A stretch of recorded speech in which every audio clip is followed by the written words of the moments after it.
Hey again. So I wanted to share my very first tool, tactic, resource that I used to start this journey towards personal growth. I saw The Secret a long time ago, so that probably was the start of it. And then before that, my mom made us read the Seven Habits of Highly Successful People. I was still in middle or high school. So it's been a long journey, but the first time I remember taking dedicated hardcore action was in 2012 when I found Michael Hyatt's life designing PDF. It's called, what is it called? It's called Creating Your Personal Life Plan. So followed his guide, which was a fillable PDF, and being the designer that I am, I decided I'd make my own. So this was made while I was working a job that I didn't particularly love in 2012. And it's called the Be Okay Guide, which I still have currently a new one. It's a website that I created for myself because, like my therapist said, I have too much structure.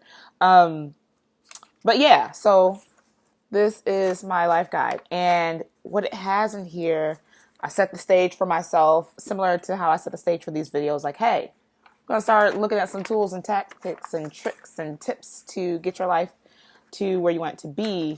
This thing is falling apart. It's so old. I can't believe I made this 5 years ago.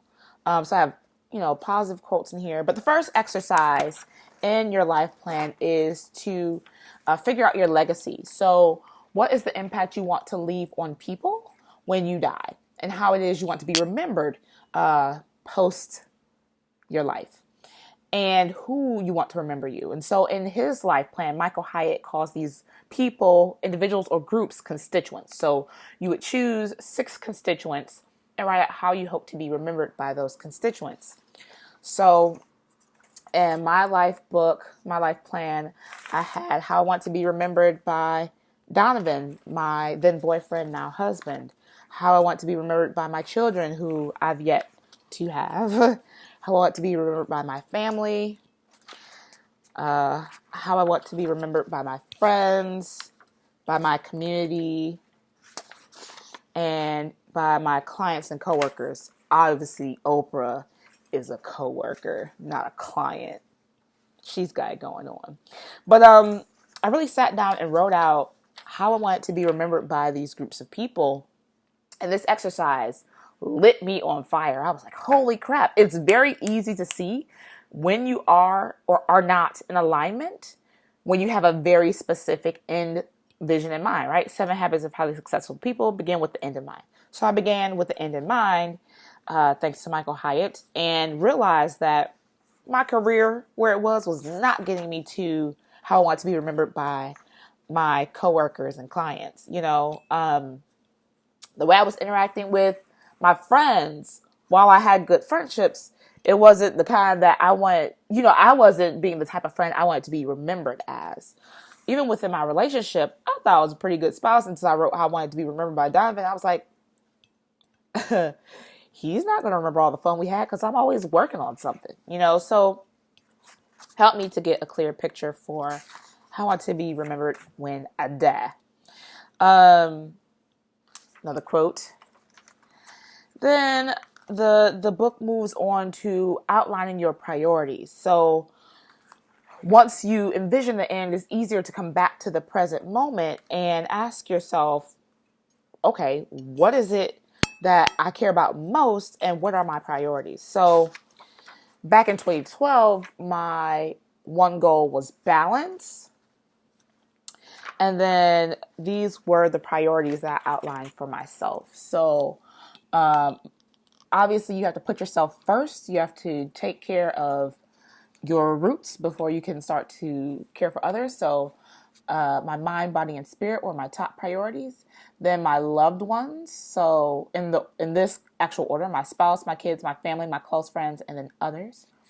My community and the world were my next priority, and this included the youth and my career, Detroit, because that's my home city, my fellow man, and the environment, because you can't, survive without an earth. And then my home, so my wealth, healthy cooking, and feng shui and cleanliness. And then for each of those priorities, the life plan has you write out four things: your purpose statement for that account, that priority account, your envisioned future for that area of your life, your current reality for that area of your life, and your specific commitments for moving your current reality closer to your envisioned future. So I did that for all of my accounts, for my mind, for my spirit, my body. So for each of those, I wrote out the 4 steps and then create a vision board. So this is like my first foray into, well, actually, I'll show you my very first life plan. It'll be really embarrassing. But so yeah, vision board for each section and then keep it going. So this thing is so old. It's like aging in my hands. It's like finding something in an ancient pyramid in Egypt and trying to show someone. So that's my loved ones vision board from 2012. You know things are old when hairstyles don't look like this anymore, and people's children who you have at like 3 years old are like 10 now. Then did for my community and the world and my career, and this was the vision board at that time. Ironically, I work with her now, so that's funny. But yeah, there's that. And then the very last account did the same thing, and then here are here's the vision board for that. And then after you do this, you set up times to review these different areas of life, these different priorities. So you set up weekly, quarterly, and annual reviews. And I've been not necessarily faithfully, but definitely frequently doing weekly, quarterly, and annual reviews since 2012. So that's what a life plan looked like in 2012. My life plan in 2017 is much different. It has exploded into a multimedia website experience equipped with video journals, and I have over 26 vision boards now because I make one for every single priority, and more hardcore metrics. So for example, if I were to look at, let's say, my career aspirations for 2012, my envisioned future for 2017. This will be really weird to read on video. Let's see what my 2012 self thought I'd be doing today. And I put in parentheses, 2017. It is truly amazing what you can accomplish in 5 years. I love my role as a youth life planning coach. I dedicate 90% of my working time to bettering the youth around me. The other 10% is business management and such. Working from home is truly as amazing as it seems. My home office walls are plastered with thank you cards, pictures, and news article clippings of youth success stories, some belonging to my very own friends. It feels good that my paycheck isn't the only benefit of my work. I feel good that I am changing the world and helping people achieve their dreams. In the next 5 years, I plan on expanding my business in many ways: merchandise, more employees, a series of webisodes, and out-of-home office. That was my aspiration back then. Some of that's true. Obviously, not all of it's true. I was working from home last year, but now I work from the College for Creative Studies. And my time ratio, that 90-10%, is not, it doesn't work like that.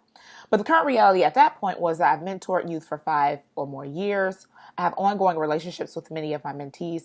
I currently work temporarily at Team Detroit. I'm glad I added temporarily to that. I work in an office outside my home.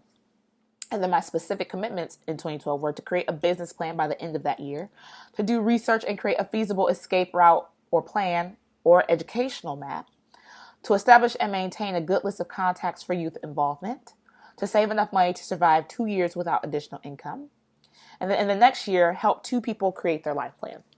So out of these specific commitments, I did create a business plan for Expand, which is the business that I launched in 2014.